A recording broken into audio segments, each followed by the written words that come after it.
राधे राधे दोस्तों, आप सभी का स्वागत है आज की वीडियो में। मैं आज गुप्त नवरात्रों के बारे में जानकारी दूंगी और माता रानी आप पर सदा सर्वदा आपका मंगल करे। तो आज की वीडियो में मैं बताती हूँ कि क्या क्या सामग्री लगेगी और क्या क्या लगता है और किस तरह से सामान्य लोग, गृहस्थ लोग अपनी गुप्त नवरात्रों की पूजा कर सकते हैं। तो नवरात्रे वर्ष भर में 2 बार आते हैं, ये तो सभी जानते हैं। एक ग्रीष्म ऋतु की और एक शरद ऋतु की नवरात्रे आती हैं और गुप्त नवरात्रे भी वर्ष में 2 बार ही आती हैं। एक माघ मास की गुप्त नवरात्रे होते हैं और एक आषाढ़ में आती है। तो इस तरह से आपने पूजा करना है। इन्हें गुप्त नवरात्रे कहा जाता है। इसमें अपनी पूजा साधना की पूजा दूसरों के साथ शेयर नहीं किया जाता है, बताया नहीं जाता है। गुप्त रूप से माँ की पूजा की जाती है। वैसे गुप्त नवरात्रे में 10 माह विद्याओं की पूजा की जाती है, सिद्धियों की पूजा की जाती है, सिद्धियां प्राप्त की जाती हैं। जो साधारण गृहस्थी जन हैं वे किस प्रकार पूजन करें, आज की वीडियो में वही मैं आपको बताऊंगी कि किस तरह से पूजा की जाती है। तो वीडियो को अंत तक देखिएगा और अगर ज़रा सा भी अच्छी लगती है तो लाइक शेयर ज़रूर कीजिएगा।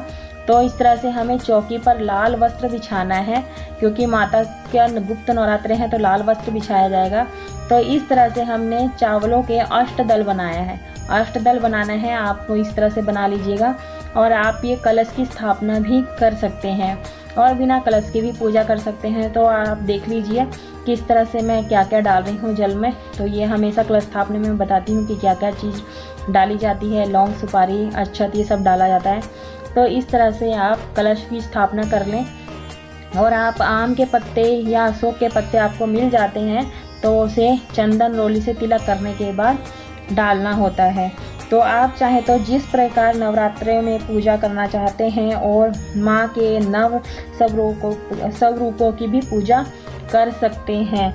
यदि आप 9 दिनों तक माँ की पूजा कर रहे हैं या फिर आप सिद्धियों की प्राप्ति के लिए पूजा कर रहे हैं या 10 माह विद्याओं की पूजा करते हैं तो हमें कलश की स्थापना जरूर करनी चाहिए, जरूर से करनी चाहिए, क्योंकि हम सिद्धियों की प्राप्ति करेंगे और 9 देवी स्वरूपों का पूजा करेंगे। या फिर आप सिद्धि प्राप्ति के लिए भी पूजा कर सकते हैं या 10 माह विद्याओं का भी वो पूजा कर सकते हैं। तो हमें इस पूजा में कलश की स्थापना जरूर से करनी चाहिए। और आपने एक अक्षय नारियल लेना है। नारियल पर इस तरह से लाल कपड़ा, रेशमी कपड़ा लपेटना है। आप चुनरी भी लपेट सकते हैं या फिर कलावा भी लपेट सकते हैं। इस तरह से कलश की स्थापना सबसे पहले की जाती है। और अब मैं चावल के आसन दूंगी और माता का रूप या प्रतिमा है तो वो भी रख सकते हैं, अगर फोटो है तो आप फोटो भी रख सकते हैं। तो इस तरह से चावलों को विराजमान कर देंगे और थोड़े से अक्षत लेकर हम गणेश जी को विराजमान करेंगे, क्योंकि गणेश जी के बिना पूजा कोई भी संपूर्ण नहीं मानी जाती है। तो इस तरह से एक प्लेट में स्वास्तिक बनाने के बाद आप यहाँ पे थोड़े से सबको स्वच्छ कर लेंगे और उसके बाद हम यहाँ पे ज्वारे उगाएंगे। नवरात्रों में ज्वारे उगाने ज़रूरी होते हैं। अगर नहीं भी उगाना चाहते तो ये कोई कंपलसरी नहीं है कि आप ज्वारे ही उगाएं। तो इस तरह से हम सबको गंगा स्नान करा देते हैं और फिर हम चंदन का तिलक लगाएंगे सभी को। सबसे पहले गणेश जी को तिलक लगा देते हैं और उसके बाद अन्य देवी देवताओं को भी लगाएंगे तिलक। तो इस तरह से हम पुष्प अर्पित कर देंगे। अगर फूल लाल गुड़हल का नहीं है तो आप गुलाब या सफ़ेद पीला कुछ भी फूल चढ़ा सकते हैं, क्योंकि सर्दी का मौसम है तो फूल मिलना मुश्किल हो जाता है। तो इस तरह से जो भी आपके पास फूल हो वो आप अर्पित कर सकते हैं। वस्त्र रूपी कलावा अर्पित कर दीजिए इस तरह से। और इस तरह से जनेऊ एक जोड़ा अर्पित करना है आप, क्योंकि हम गणेश जी को विराजमान कर रहे हैं तो जनेऊ जरूर से चाहिए होता है पूजा में। तो आप कलश की पूजा कर लेते हैं तो कलश को चंदन और कुमकुम से तिलक कर लेंगे। उसके बाद हम फूल अर्पित कर देते हैं। आप चाहे तो आप इन नवरात्रों में ज्वारे भी उगा सकते हैं अगर आपकी इच्छा है तो। और माता रानी को चंदन और कुमकुम का तिलक करेंगे और जितने भी फोटो में विराजमान देवी हैं उन सभी को और वाहन को सबको तिलक कर देंगे। आप चाहे तो अखंड ज्योत भी जगा सकते हैं इसमें। अगर आप अखंड ज्योत नहीं जला सकते हैं तो आप नॉर्मली दीपक जला सकते हैं। अब 9 दिनों तक इसी तरह जब भी आप पूजा करें तभी दीपक जला सकते हैं, अगर अखंड ज्योत नहीं जलाना चाहते हैं तो इस तरह से हम दीपक जला लेते हैं।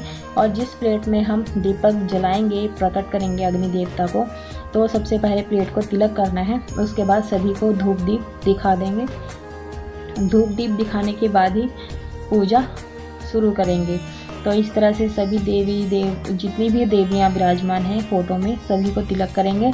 तिलक करने के बाद हम सभी को अक्षत अर्पित करेंगे और संकल्प भी लेंगे कि हम किस तरह से व्रत करेंगे, कि आप हमें ऐसी ही रोज़ पूजा करनी है या फिर कलश की भी पूजा कर सकते हैं। तो इस तरह से माता का श्रृंगार आपको अर्पित करना है।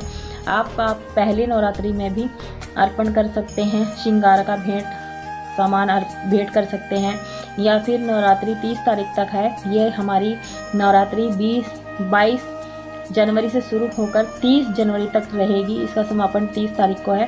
तो इस तरह से सभी को फूल अर्पित कर देंगे। तो श्रृंगार का सामान आप नवरात्रों में किसी भी समय अर्पण कर सकते हैं, भेंट कर सकते हैं। तो इस तरह से माता को फूलों की माला अर्पण कर देंगे। आप फूल जैसे भी हैं, सफ़ेद गुलाबी जो भी फूल मिलते हैं, गुलाब की माला जो भी मिलती है, आप अर्पित कर सकते हैं इस तरह से। और माता को चुनरी ज़रूर से चढ़ाएं, क्योंकि चुनरी माता को नवरात्रि में पहले ही चढ़ाई जाती है। तो इस तरह से करना है। और थोड़े फूल भी अर्पित कर दीजिए उनके चरणों में। फूल जो भी हैं आपके पास, इस तरह से सभी को अर्पित करना है। और नव दुर्गाओं या फिर गुप्त नवरात्रे हों, इनमें हम माँ दुर्गा मानकर ही पूजा करेंगे। और ये व्रत हम माँ दुर्गा के लिए ही कर रहे हैं। तो आप इस तरह से माता की कहानियाँ भी सुन सकते हैं। जैसे 9 देवी हैं, 9 देवियों की हर रोज़ एक कहानी होती है, कथा होती है, उसकी आप सुन सकते हैं। और इस तरह से पंचमेवा भी आप भोग लगाएंगे। और इस तरह से बताशे और लौंग का जोड़ा, इस तरह से माता को भोग अर्पित करना है। इस तरह से भोग लगाना है और 1 लोटा जल रखना है। और ये जो जल है इसका अर्घ्य जरूर देना है शाम को। और लौंग इलायची का भी भोग लगाएंगे। और जो भी ऋतु फल हैं आपके पास, वो भोग में ज़रूर लगाइए। ये आप पहली नवरात्रि में श्रृंगार कर सकते हैं। ज्वारे भी बो सकते हैं, क्योंकि माँ की वाटिका होती है और इस दिन माता के सामने अगियारी भी करनी होती है। अगियारी में जो भी भोग लगाएंगे आप, वो भोग उसमें से अगियारी करनी होती है। इससे माँ भोग स्वीकार कर लेती है। तो जो भी आपने भोग लगाया है, बताशा, लौंग के साथ घी को डिबोकर आपने 2 जोड़े लौंग के हवन में डालने हैं। और गुप्त नवरात्रे को हम किसी के सामने प्रकट नहीं करेंगे, क्योंकि हम किसी को बताएंगे नहीं कि हम व्रत रख रहे हैं, पूजा पाठ कर रहे हैं। तो इस तरह से सबसे पहले गणेश के नाम की आहुति डालनी है, उसके बाद सभी के नाम की आहुतियाँ डालनी है। और गुप्त नवरात्रे का पूजन कर सकते हैं आप। यहाँ पर दुर्गा सप्तशती का पाठ कर सकते हैं, दुर्गा चालीसा का पाठ कर सकते हैं, नव दुर्गा के 9 रूपों को 9 दिनों तक की कथा सुन सकते हैं। हमें रोज़ माँ के सामने अगियारी करनी ज़रूर होती है। अगर अगियारी नहीं कर सकते तो एक समय तो ज़रूर से करिए। और ऐसा करने से आपको बहुत ही लाभ होगा। ये आप उपले के ऊपर भी कर सकते हैं। कपूर रखने के बाद अगियारी हवन करते हुए ओम ह्रीं श्रीं क्रीं चामुंडई विच्चई नमः का मंत्र का जाप करते रहें। और मंत्रों से जाप करते हुए आहुतियाँ डालनी है आपने। और इस तरह से सरल विधि से पूजन किया जाता है। जो सामान्य गृहस्थ जन लोग हैं, इस प्रकार से सरल पूजा कर सकते हैं। आप सभी का आचमन करें। इस तरह से आचमन करना है। हाथ में पानी लेने के बाद इस तरह से घुमाना है। तो जब आप फिर हाथ में कपूर की आरती लेनी है। कपूर जलाने के बाद इस तरह से आरती करनी है। सबसे पहले गणेश जी को कीजिए, फिर कलश को, वरुण देव हैं ये, कलश को भी करनी है कपूर आरती। उसके बाद माता को आरती करती हैं। जो ये गुप्त नवरात्रे में सिद्धियाँ बहुत जल्दी प्राप्त हो जाती हैं। जो हमारी मनोकामनाएं पूर्ण हो जाती हैं तो शीघ्र ही पूरी हो जाती हैं। इस व्रत को कोई भी नहीं जानता है, तो इसलिए यह व्रत कोई भी नहीं रखता है। तो इस व्रत को उन तक पहुँचाइए ताकि वो इनसे इस वीडियो से लाभ उठा सकें। और गुप्त नवरात्रों में हमें वैसे ही पूजा करनी चाहिए जैसे हम चैत मास के नवरात्रों में और शरद नवरात्रों में करते हैं। ये प्रकट होते हैं।